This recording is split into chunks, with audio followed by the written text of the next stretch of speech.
श्री शिवाय नमस्तुभ्यम।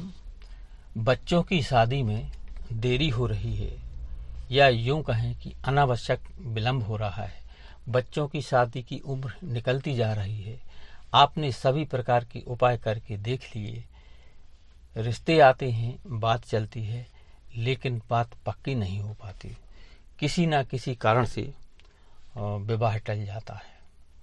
जो रिश्ते आपको पसंद हैं उनमें सामने वालों की तरफ से हाँ नहीं होती, और जो लोग आपके यहाँ रिश्ता करना चाहते हैं वह रिश्ते आपको पसंद नहीं।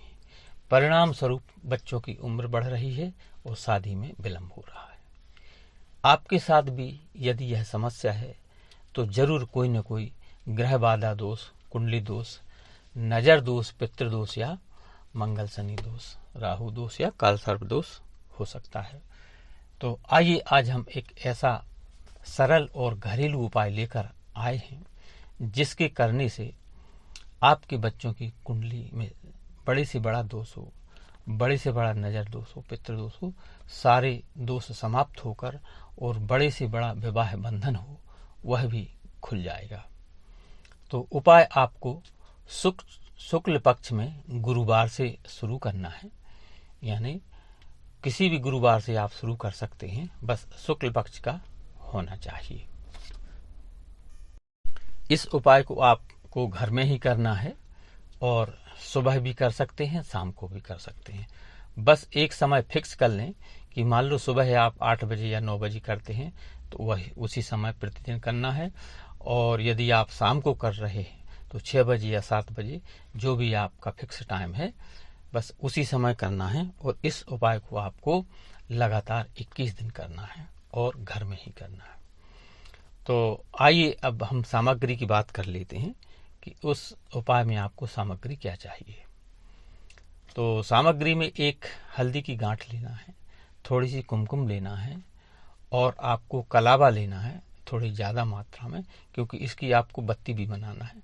और एक इसमें आपको तुलसी जी का गमला चाहिए पड़ेगा, क्योंकि तुलसी जी के सामने आपको प्रतिदिन दीपक लगाना है, चाहे सुबह लगाएं चाहे शाम को लगाएं।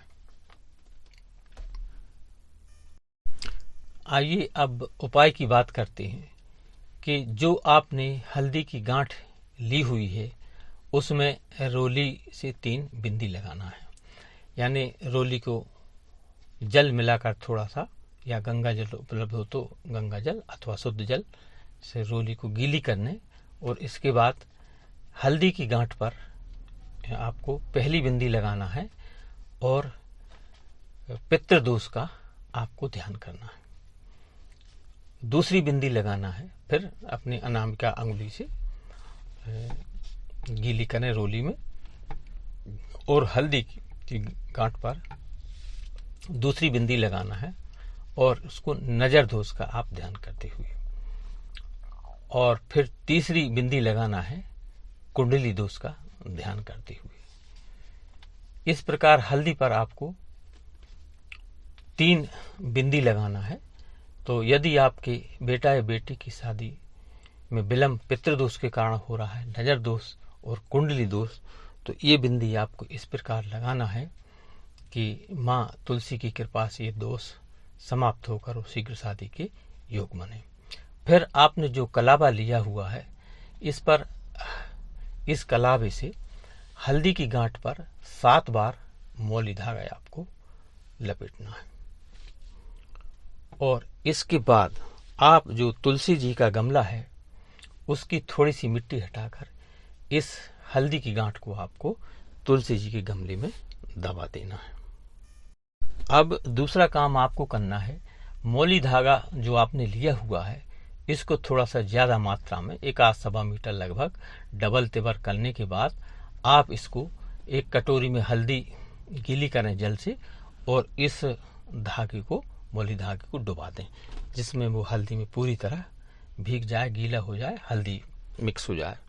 और इसके बाद उस धागे को आपको सुखाना है 1-2 घंटे धूप में रखने के बाद, यानी उस धागे को सुखाना है।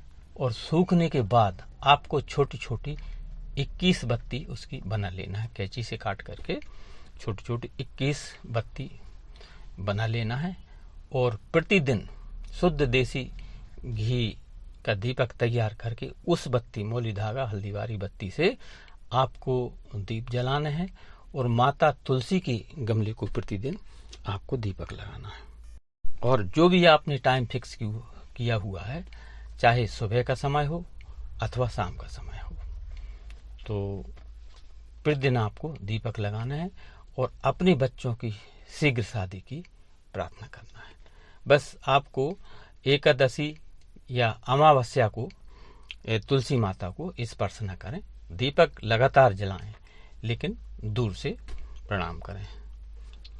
उनके गमले के साइड में दीपक लगा दें और दूर से प्रणाम करें, और बाकी समय आप स्पर्श भी कर सकते हैं, प्रणाम भी कर सकते हैं।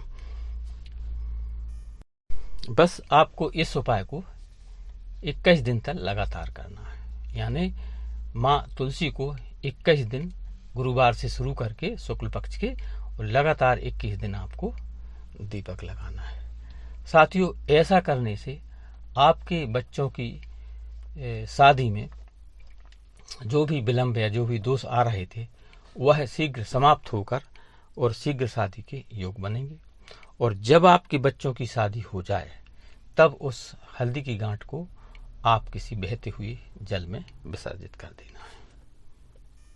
तो शादी की अग्रिम शुभकामनाएं। वीडियो पसंद आया हो तो लाइक, शेयर, सब्सक्राइब करें। अपने दोस्तों और रिश्तेदारों को शेयर करें। चैनल पर नए हैं तो सब्सक्राइब जरूर करें, जिससे अगला वीडियो आपको मिल सके। और कमेंट में श्री शिवाय नमस्तुभ्यम जरूर लिखें। धन्यवाद।